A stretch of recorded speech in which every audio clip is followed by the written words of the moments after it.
Igbo ndị ọma, ekele m unu.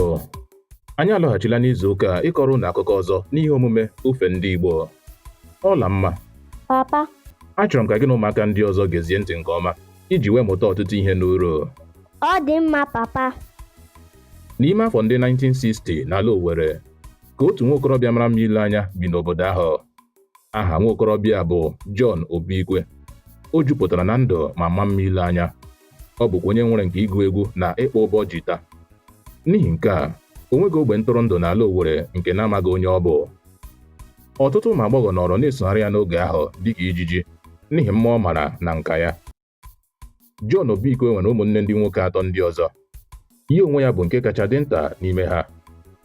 Oge agha Biafra malitere, ndụ ntụrụndụ pịachiri n'ala Owerri. Ọla mma.